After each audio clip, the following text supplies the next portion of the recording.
റീൽസും റീച്ചും. റീൽസിനു വേണ്ടിയും റീച്ചിനു വേണ്ടിയും എന്തു കോപ്രായവും കാണിക്കുന്ന കീടങ്ങളെ കടിഞ്ഞാണിടേണ്ട കാലം കഴിഞ്ഞു. തട്ടിയും മുട്ടിയും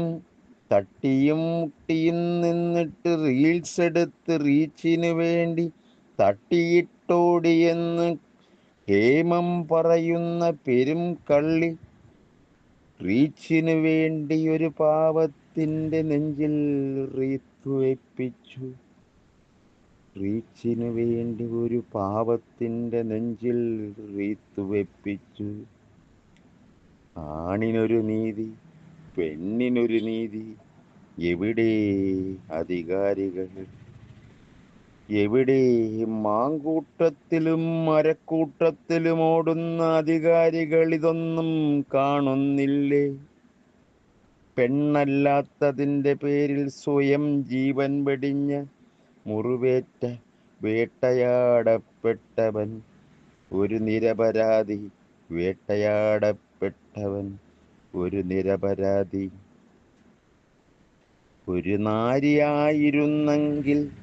ഒരു നാരിയായിരുന്നെങ്കിൽ നാണം കെട്ടാലും നീതിയും നിയമവും കൂടെ കൂടും, കൂട്ടുപിടിക്കും.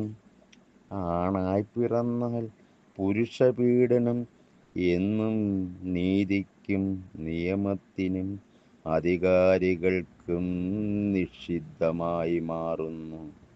എന്നും നീതിക്കും നിയമത്തിനും അധികാരികൾക്കും നിഷിദ്ധമായി മാറുന്നു. വേട്ടയാടപ്പെട്ടവൻ ഒരു കരിന്തിരിയായി അണഞ്ഞു പുകയുന്നു. വേട്ടയാടപ്പെട്ടവനിന്ന് ഒരു കരിന്തിരിയായി അണഞ്ഞു പുകയുന്നു. വേട്ടക്കാരി ഇന്നും നെഞ്ചും മൊഞ്ചും കാട്ടി, വേട്ടക്കാരി ഇന്നും നെഞ്ചും മൊഞ്ചും കാട്ടി അട്ടഹസിക്കുന്നു. നാരിമാരെല്ലാം അങ്ങനെയല്ലെങ്കിലും ഇത്തരം നാറികളെ മാറ്റി നിർത്തുക, ഇത്തരം നാറികളെ മാറ്റി നിർത്തുക, കല്ലെറിയുക. അതാണ് ജനനീതി. നടപ്പാക്കുക ജനനീതി. നാരിമാരെ പൂജിച്ച ഈ നാട്ടിൽ നാറികൾ വേണ്ട. നല്ലവരായ നരന്മാർക്കും ജീവിക്കാൻ, നീതി കിട്ടാൻ നമുക്ക് പ്രാർത്ഥിക്കാം. നാരിമാരിലെ നാറികൾ മാത്രം തുലയട്ടെ, തൂത്തെറിയപ്പെടട്ടെ. നാരിമാരിലെ നാറികൾ മാത്രം തുലയട്ടെ, തൂത്തെറിയപ്പെടട്ടെ. എങ്കിലേ ആണിനും അതേ നീതി ലഭിക്കൂ. എങ്കിലും ആണിനും അതേ നീതി ലഭിക്കൂ.